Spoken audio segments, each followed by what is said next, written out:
Hello, friends. We begin with a Ukrainian operator of one of those mutant mosquito drones who managed to infiltrate his bird into a building where they've observed many orcs walking around. Once inside, he carefully flies until he finds the grand prize, which in this case is a workshop where Ivan's drones are stored and prepared to be launched.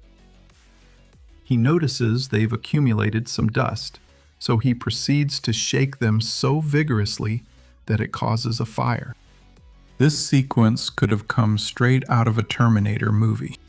It's crazy to think about how war has changed over the years, but well, it's all to give Ivan the treatment he needs to align his chakras. Let's move to the air war, where we see an impressive video, because on August 22, an aerial confrontation was recorded over Odessa between a Ukrainian Yak-52 propeller training plane and a Russian drone. Footage filmed from the ground, initially published on TikTok, shows the old propeller training plane chasing the unmanned aerial vehicle at close range, which performs several violent maneuvers, apparently to evade its pursuer. It was later discovered that it was flying erratically, so defenders assume it lost contact with the Russian operator. The Yak-52 crew decided not to shoot it down over populated areas to avoid harming any civilians, and the Russian drone was finally shot down by a team of ground-based anti-aircraft gunners when it moved away from urban areas. The training aircraft involved belongs to the 11th Aviation Brigade of the Kherson Army, whose Yak-52 aircraft are responsible for 10% of all daily shootdowns on a normal day of combat.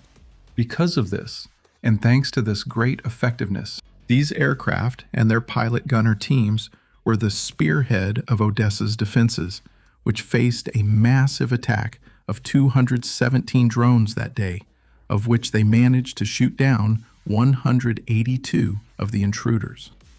This old master and his crews are legends, and they keep fighting. On August 24, the 35th anniversary of Ukraine's independence was celebrated, a date marked by the world's first military parade composed entirely of unmanned systems, an event that marks a turning point in the way a country's military power is conceived.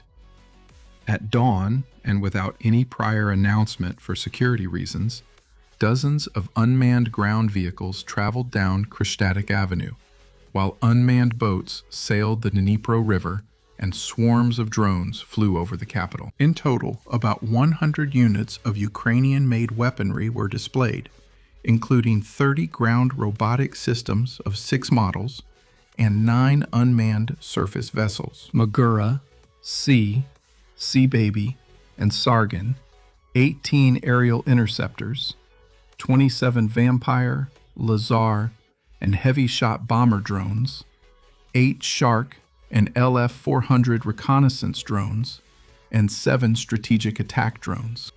Also participating, performing demonstration flybys, were F-16 and Mirage 2000 manned ground attack aircraft. The ground systems, designed for high-risk missions, logistics, reconnaissance, demining, fire support, and casualty evacuation, have carried out more than 66,000 missions just in 2026. The Defense Forces have already contracted more than 22,000 domestically produced units. Naval platforms, for their part, have played a decisive role in eroding the dominance of the Russian fleet in the Black Sea. Aerial interceptors represent a new level of massive technological and low-cost air defense against Shahed drone attacks. President Volodymyr Zelensky emphasized that Ukraine is ready to become a true security donor for its European partners once the war is over, offering the technologies developed in real combat. The parade not only commemorated independence, but also projected a military doctrine focused on automation and minimizing human casualties. This event has been described by international analysts as the first ever military parade featuring only drones in history. It anticipates the future of warfare, where machines will take on the most dangerous tasks and technological superiority will become the main factor for deterrence and victory. Returning to the front in Crimea, specialists from Group 13, a specialized unit of Ukraine's defense intelligence, carried out a successful attack. At least one launcher of the S-400 Triumph surface-to-air missile system and a control antenna for Russian Orion unmanned aerial vehicles. The Mosquito drones that carried out the attack took off from Magura multi-purpose naval platforms configured as motherships for attack drones. The naval flotilla approached from the Black Sea, launching the swarm near the coast. Originally developed to carry out direct attacks against Russian warships in the Black Sea, these systems have been transformed into platforms for direct hybrid strikes deep in the Russian rear. Group 13 has been carrying out a series of similar raids in recent months, including previous attacks against radar systems, air defense systems, and other high-value targets in Crimea. This shows the defenders are focused on reducing the peninsula's air defense and reconnaissance capabilities. The S-400 Triumph is one of Russia's main long-range systems, designed to take out military aircraft, cruise missiles, and even ballistic missiles. But obviously it's not meant to take out $500 drones. The hybrid approach, which combines naval drones with low-cost attack drones, exemplifies Ukraine's asymmetric tactics, using the Black Sea as a way to access the rear of the illegal occupiers in Crimea.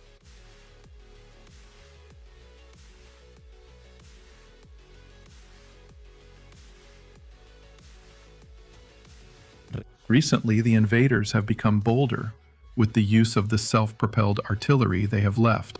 This has been taken advantage of by the Mosquito drone operators of the 57th Motorized Brigade, who encountered not one, but two howitzers, self-propelled, MSTA-S, in a forest near the settlement of Grafovka, 11 kilometers inside the territory of Russia's Belgorod region, from where they were firing at the border positions of the defenders, which is why an attack swarm was sent to set them straight.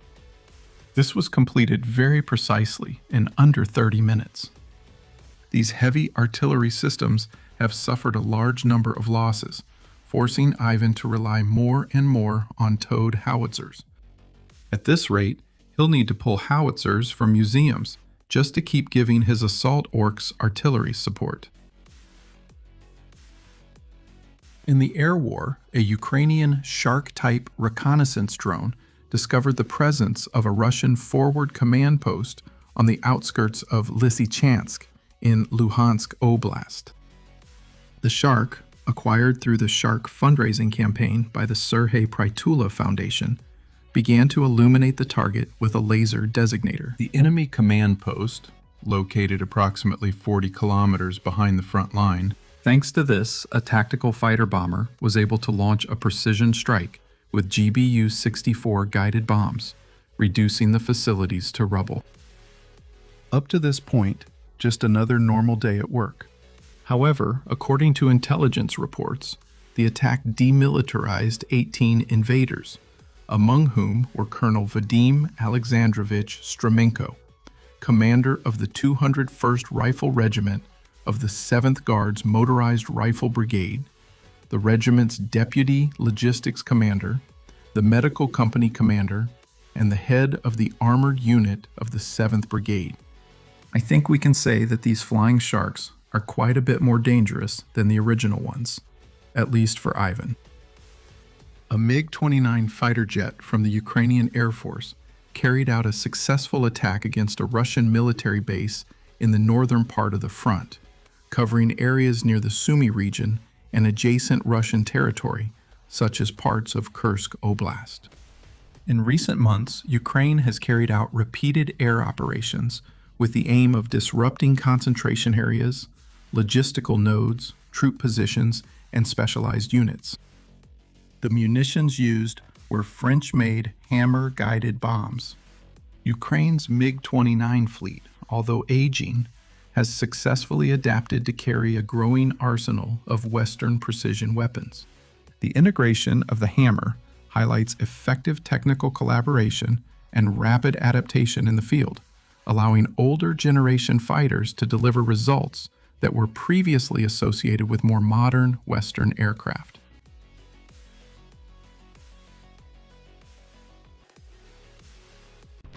For those who want to see additional content, we invite you to subscribe to our Patreon, where for just $1, you'll have access to uncensored war videos.